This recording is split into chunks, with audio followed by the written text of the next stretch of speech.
Hello, Lazio of the world. Welcome to another episode of Lazio Lounge. We're back here talking about Lazio Empoli. Alistair, I don't know if you like the new jingle, but the first question would be first, thanks for coming back. Was that Santa Claus or Luis Felipe on the slide bringing Christmas gift? Because yesterday I thought his performance was astonishing.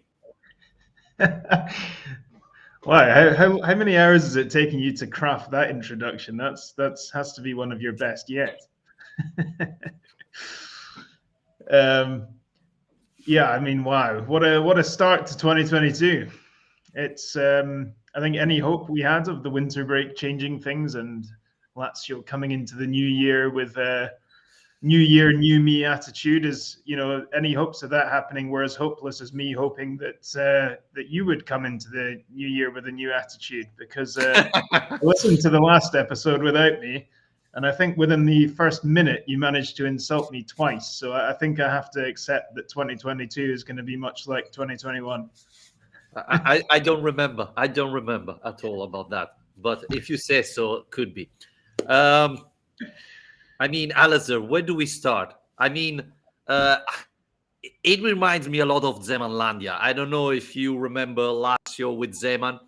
It was crazy. It was crazy. And I have to tell you that in the second half of the match yesterday, I was at the stadium and I was like, what can I say? Because we are attacking, we are playing well. We created a lot of chances. 62% ball possession against Empoli. I think we had 10 shot and 6 on targets. I mean, Lazio attacking was amazing. And we did this with Pedro probably playing the worst match with a Lazio shirt. So, the attack was terrific. 3 goals, a penalty miss, a goal disallowed, other 3 penalties that could be awarded. I mean, the attacking is perfect. We can see Sarri ball. But the problem is the defense. Empoli had 4 shot on targets and 3 goal. I mean, it's nearly 24 hours since Lazio played, and I still didn't understand what happened on the first goal. What Isai was wanted to do? Did he wanted to pass the ball to Strakosha and made a mistake, or didn't want to allow a corner kick and Strakosha didn't understand it? I mean, I still didn't understand what's going on. Yeah, I mean, I just before we started, I just watched back the highlights again, which I knew immediately was a mistake because I was very quickly kind of shouting and hitting the table in frustration just watching these goals back because I had to pause each one at a certain point and just look at it and think, now, what is going on here? I mean, the Husai one, yeah, it's just individual errors, isn't it? I mean, it felt to me like that cross was a bit high for him, it was just above his head. So I mean, it felt like maybe he's just trying to get something on it so it doesn't get in behind him to where the winger's coming in. Um, but it's a dangerous ball. Strakosha makes a terrible decision by charging out. So there's 2 individual errors in that goal. But you can break down each one and just, yes, it's extraordinary, really. The second goal, I paused. I counted 7 Lazio players, not including Strakosha, in the area between the 6-yard box and the penalty spot, and still Zukovsky has about 2 meters of space around him to score. And it's honestly just a bit mind blowing that these things can happen. And the third goal, again, I don't know what Patrick's doing. He's trying to get back, and then he just stops. And no, and Lucas is behind him too, and they just leave a player free for a tap in. Let alone Luis Felipe, who you mentioned getting nutmegged and embarrassed on the wing. So it's not like when we were watching the Udinese game and we came in and said Pepe Reina has to go because he's not saving any of the shots that are coming in. This time I would say might be even more worrying because the individual errors were everywhere, everywhere. That's the most alarming thing. I don't know. Do you Alistair, agree? the zone doesn't allow you to make the screenshot. On the second goal, they're like as you were mentioning, 7 Lazio defender. And if you see, instead of moving towards the striker, they're all moving backwards. Like, okay, you know when you young and play on the street and say, okay, I'm a goalkeeper now, and move to the goal. It's like all 7 defenders said, yeah, we are goalkeepers now. You don't have to move backwards. You have to go against the player. He had all the time of the world to stop, look at the goal, and score, because everybody was tracking back instead of going against the player. This is simply unacceptable. The third goal, again, how many, Luis Felipe wants 2.5 million euros in salary. I think after tomorrow, it's a miracle if he gets the same amount of money he was getting now. I mean, Luis Felipe has been terrible yesterday. Acerbi probably is the only defender that saves himself, because he was subbed after a couple of minutes. But Yeah, but Lazio had already conceded 2 goals by the time Acerbi went up.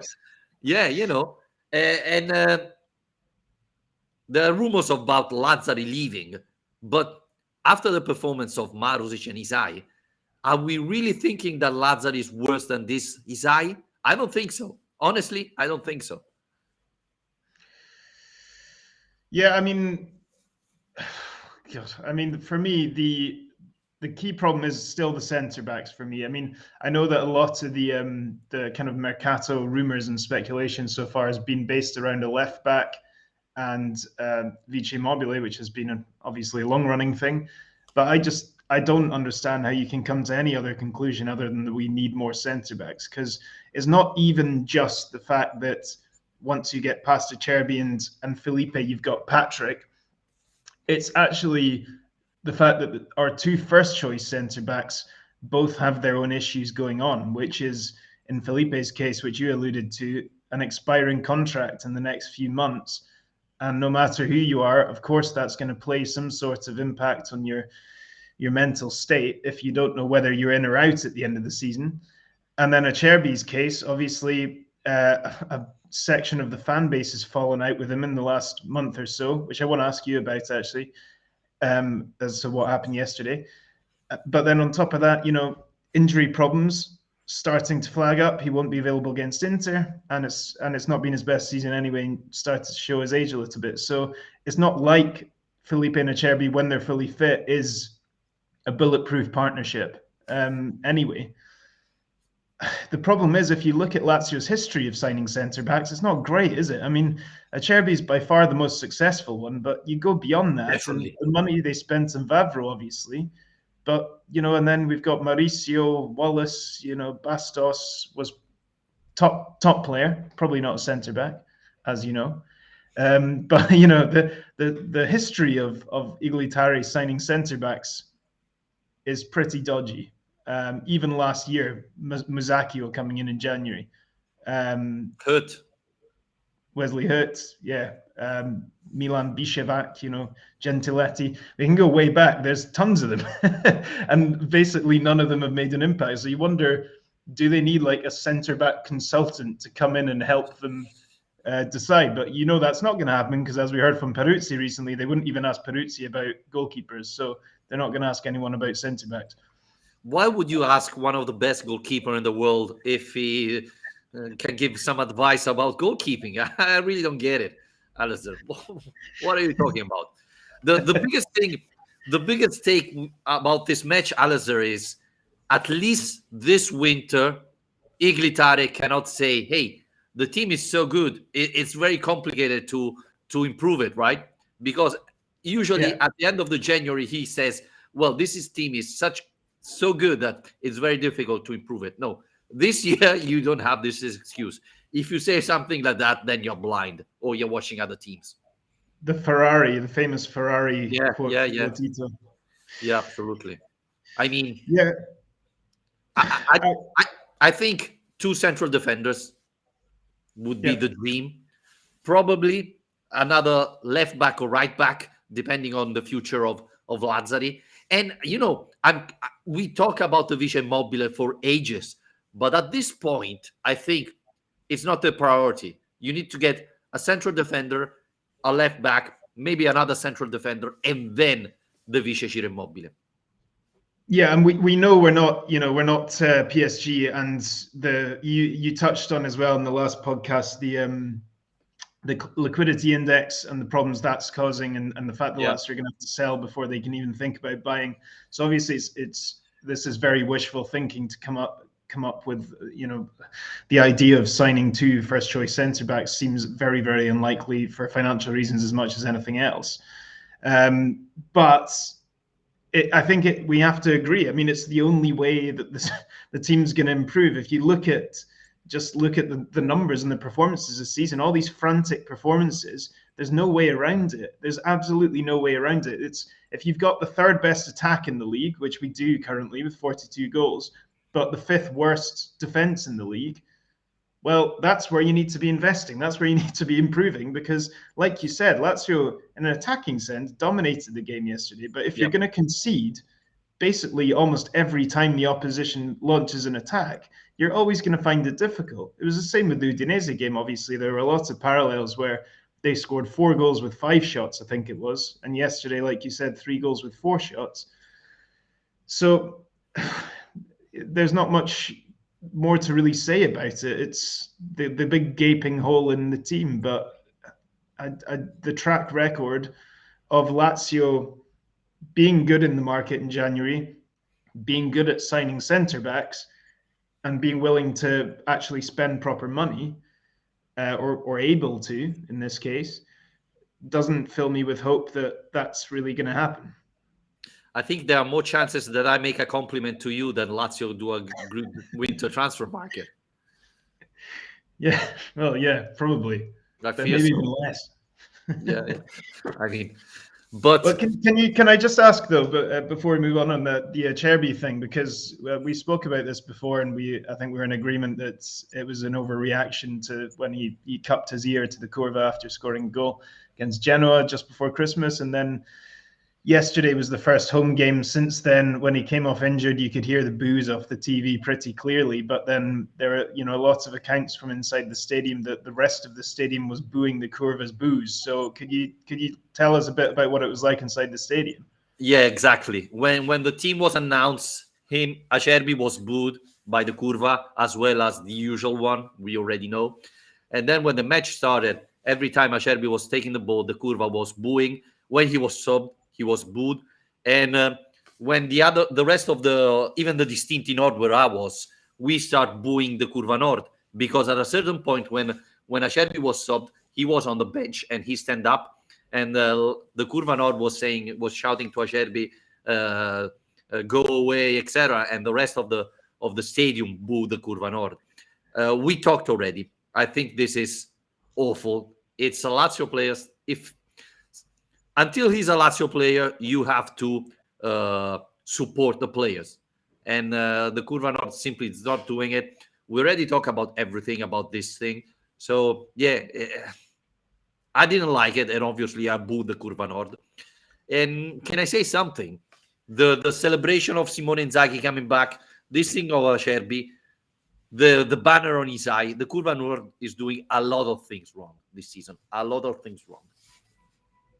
And also seems to be getting a bigger counter reaction than probably ever before, I would suggest. I mean, Yeah. it does seem like there has got to a point now where people are really getting sick of it and speaking out about it more than before. Don't know, perhaps just getting that impression this season, but yeah, interesting. We have a question from an Inter fan about Luis Felipe Alessandro. I think we talked about this already, right? About Luis Felipe moving to Inter. Have you changed your mind? Do you think he's a player that can play for Inter? Yeah, I mean, I think so. I think when we spoke about this before, we were kind of in agreement that he doesn't necessarily have an obvious position in the back three, and so that was kind of his problem with Inzaghi. He's settled on him playing on the right of the back three. I always thought his best role was actually in the middle, but he struggled firstly with De Vrij and then with Acerbi to actually be in that position. The problem is, and we've seen this probably more this season than in previous ones. In previous seasons, the inconsistency with Felipe has been down to the fact that his seasons have been mostly broken up with injury problems. So he was always kind of given a little bit the benefit of the doubt with performances, whether he was returning from injury or whatever. Whereas this season he has played a lot more regularly, and we've seen these kind of ups and downs. He's maybe not quite as extreme an example as Felipe Anderson, but not far off in terms of having very, very good days followed by pretty bad days, and sometimes quite hot-headed. He got booked yesterday, I think it was, Felipe, for a pretty stupid challenge, and you do see him he does like the hero tackle, the big sweeping slide tackles and stuff, which I do enjoy, but sometimes, there's a time and a place. I think he's a very good player, but we haven't seen him kind of consistently play at his best level, let's say. I have to agree with you, which hurts me a lot, but it reminds me a little bit of Mauricio, with the only difference that probably when he's Mauricio, when he was sliding, he will always miss the ball and give a penalty to the other team. Luis Felipe, at least not all the time, but very often gets the ball and not the player. But I think a top level defender is the one that doesn't make so many mistakes. This season, if I'm not wrong, it's at least the second time Luis Felipe makes a mistake. Even against Milan, he got it wrong this year, or even last year, I think. So the biggest difference is, for example, talking about Inter, I don't remember Skriniar or De Vrij making 2-3 mistakes a season. I do remember Luis Felipe making 3, 4, 5 mistakes a season. The booking of yesterday is simply nuts. You can push the attacker, the Empoli attacker, wide instead of doing that stupid tackle. You were very close to the box. That could have been a very easy penalty. It's a very dangerous free kick you allowed. Empoli created a huge chance from that free kick, and simply you didn't need to do it. It wasn't a desperate challenge as he made it. So I think that sometimes he loses control. On the other side, we have to say that his relationship with Simone Inzaghi is very strong. Simone Inzaghi created Luis Felipe. Let's not forget he was coming from Salernitana, where he hardly played. So there's a big relationship there. With De Vrij leaving, Luis Felipe could come there and help Inter. But again, as I mentioned before, he doesn't deserve 2.5 million euros of salary. He's proving that he's not worthy. What's the chances Inzaghi ends up with Strakosha and Luis Felipe on free transfers, and he's just kind of recreating an old Lazio 2017 defense? De Vrij and Felipe and Strakosha. He's tried to sign Radu in the summer, bring him in. Strakosha 0%, I would say. Strakosha would rather retire than go and play with Inzaghi, right? I find it quite funny, the Inter idea in a sense, just because it was like, I imagine that's probably one of the things Inzaghi was most relieved to leave behind, was the Lazio defensive issues and but not just that, these kind of like, the blackouts that obviously plagued his time there. And Felipe is as guilty of those as anyone in the team, really. So I think on a free transfer, he would be incredible business, really. But yeah, it's at that tricky position, like you say, where they're trying to work out his value and what he deserves to be earning. What's your take on Strakosha? Because you mentioned Lazio Udinese, where we said, okay, it's time to bench Reina. A lot of fans are not happy about the performance of Strakosha yesterday.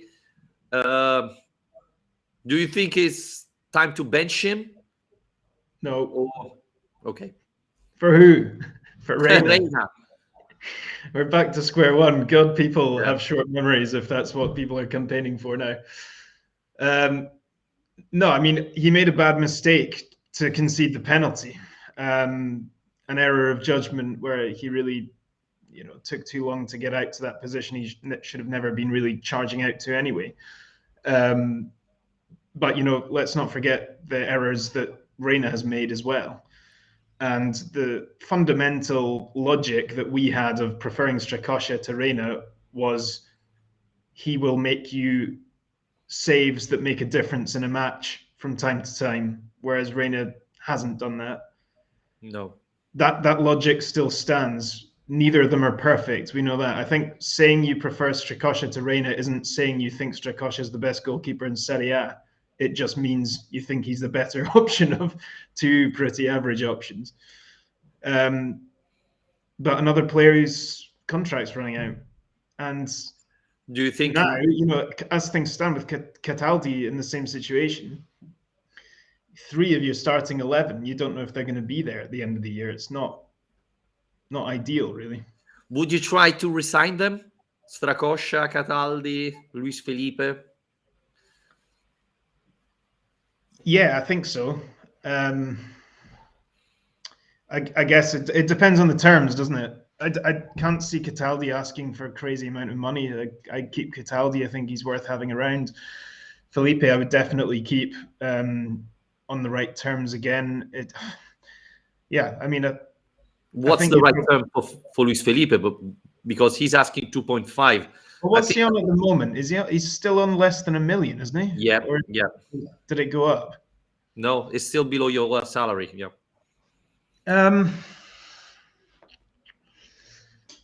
Yeah, 2.5 is a lot considering how many mistakes he makes. Yeah. Around 2, I think, is reasonable. Okay. You disagree? Yeah. I mean, you know what's the problem is I sometimes think that we underestimate our players, and then when they play a couple of matches, we overestimate. I think Luis Felipe is proving to be a good defender, but if you're pointing to the Champions League, consistently reaching the Champions League, maybe he's not the solution for you. So maybe 1.5 could be the right solution. And then it depends, obviously. Roma pays subs higher than Ciro Immobile. So, it depends where you are. Yeah. And I think as well with the salary stuff, the thing is Lazio have done really well to keep key players in the squad over the last few seasons. And while Inzaghi was building that team, they put a lot of money into making sure that the star players stayed where they are. But obviously that has meant that the salary requirements have gone up and up. And that means that the players further down the squad are going to ask for more and more money to be comparable with the players above them.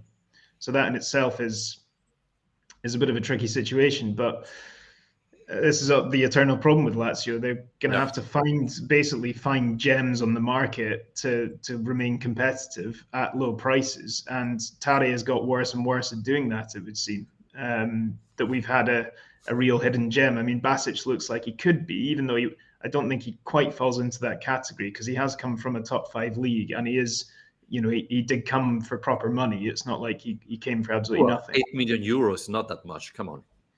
Yeah, but it's not the same thing as Alberto for 4 million or Luis Felipe from some Brazilian club for 300,000 or whatever it was. Yep. He's had better days. Yep, definitely. Thanks to our Indonesian fan, Lazio fan, supporting us. Thanks, it's a pleasure. Alistair, we talked a lot about our defense, but I think we have to talk even about our midfield, because how often did we see Empoli attacking with 1-2 players more than Lazio defense? You mentioned Cataldi. Is it time to go back to Leiva? Because the last performance of Danilo Cataldi weren't so encouraging like the first one. I thought he lose something. And we always said it, right? Leiva is better when we need to defend. If we are playing with Luis Alberto and Milinkovic-Savic together, as we did yesterday, because Basic wasn't 100% fit, maybe we should go back to Leiva and use his experience to cover better our defense that is already struggling on their own. But without midfield helping, it gets even worse. Yeah, well, this is a thing. I mean, the midfield is so top heavy. And you notice that in games like this more than ever, because Lazio looks so in control and so dangerous while they're attacking. And then defensively, I mean, the second goal being a good example where all those bodies are piled up in the box and Zukovsky just peels off. Yep. That's all he does. Very obvious thing to do. and Milinkovic-Savic at the beginning is standing right beside him, but he gets drawn, like you said, into that situation where it almost looks like one of those indirect free kicks people get in the box where all the players are lined up on the goal line with the goalkeeper. And so, yeah, I think that was just an example of the fact that his defensive intuition perhaps isn't quite there. And it's moments like that I wouldn't individually blame him for that goal necessarily, but just, lapses of defensive duties are more likely to happen.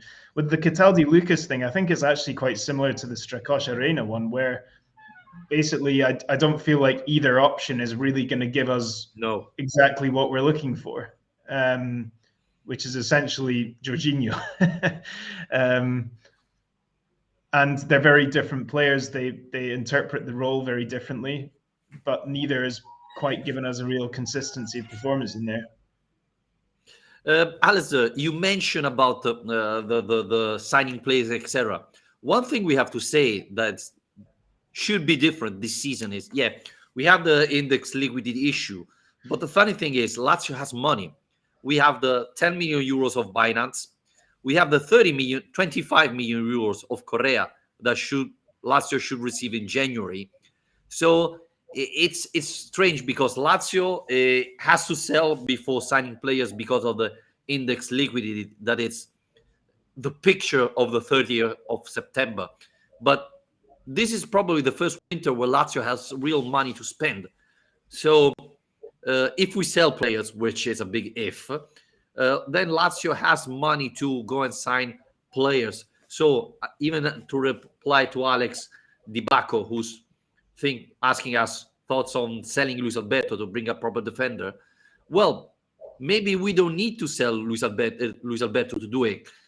Said this, does Luis Alberto fit in Sarri's system for you, Alistair? I still think if we're going to use Alberto, he's almost better. I don't know. He doesn't quite fit in the sense of offering the kind of box to box energy that you need, covering both phases of the game, and we know that. And it's the same with both of them, Milinkovic-Savic and Alberto. And this has been a consistent theme throughout Sarri's time at the club. How do you get that balance? How do we get the support? The defense clearly isn't anywhere near strong enough to survive on its own. It needs help from the midfield to stop conceding goals, and it's not getting the support it needs.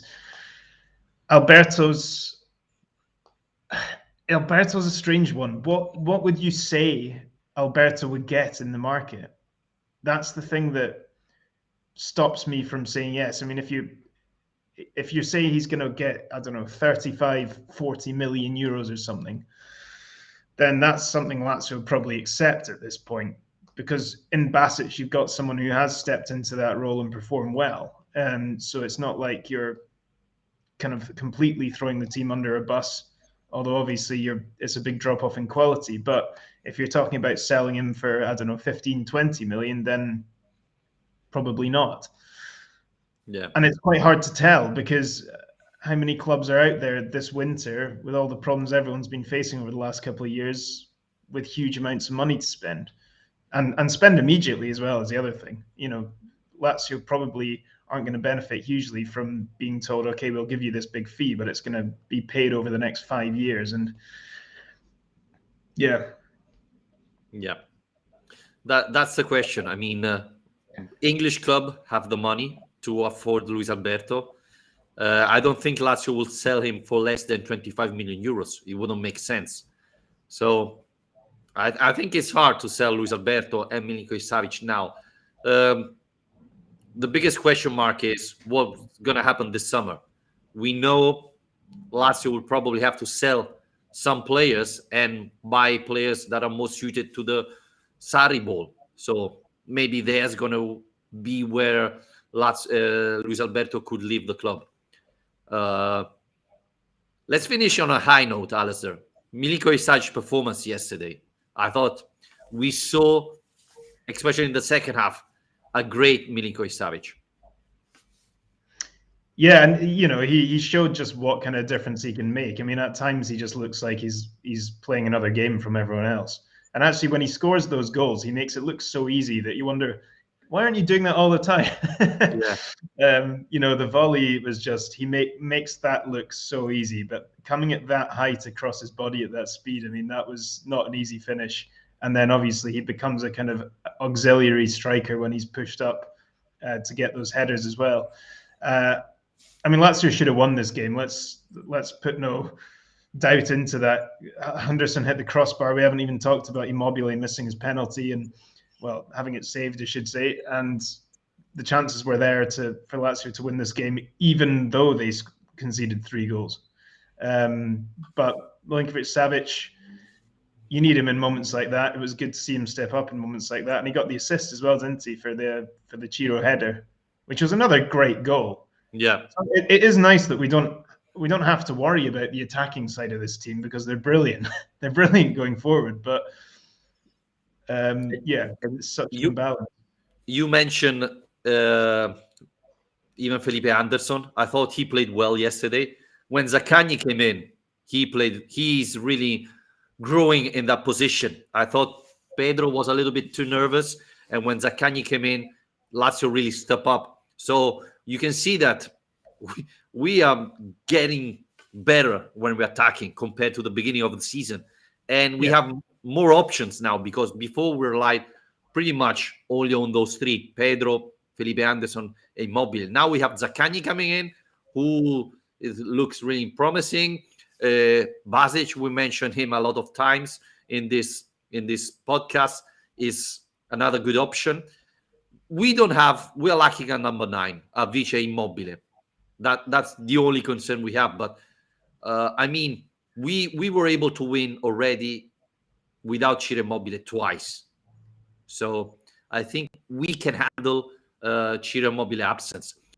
I think we need even to talk about who's going to be the next one taking penalties, because we love Ciro, but he's making some this year. Well, last year he missed too many penalties, and this year didn't start on the right foot.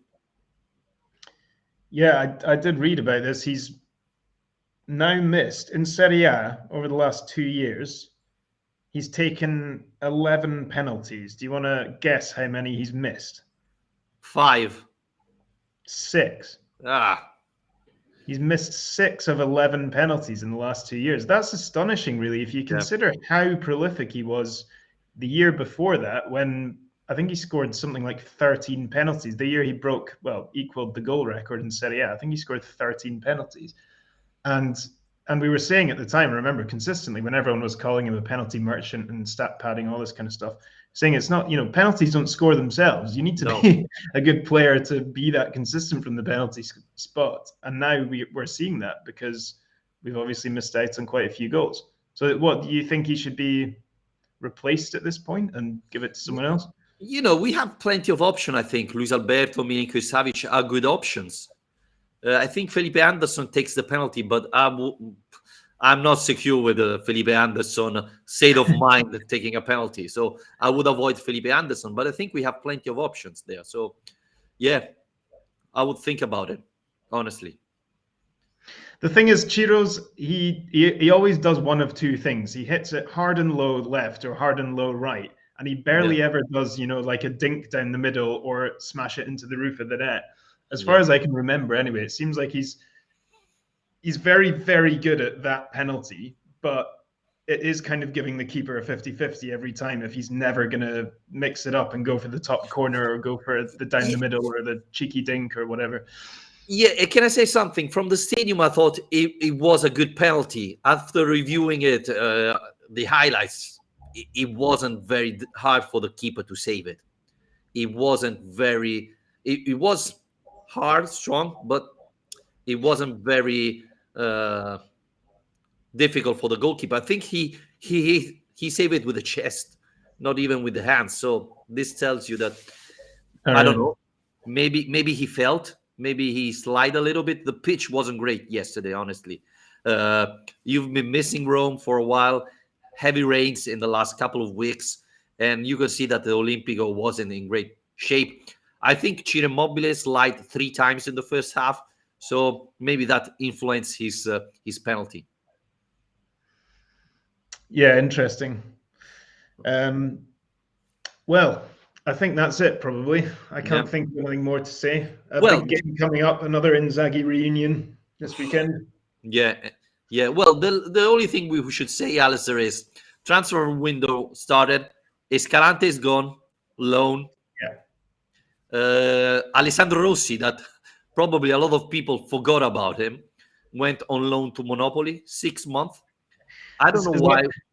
Is it that not the same with all the players who are leaving? It's like Jordan Lukaku and Escalante are going. It's like, what? They still play for Lazio?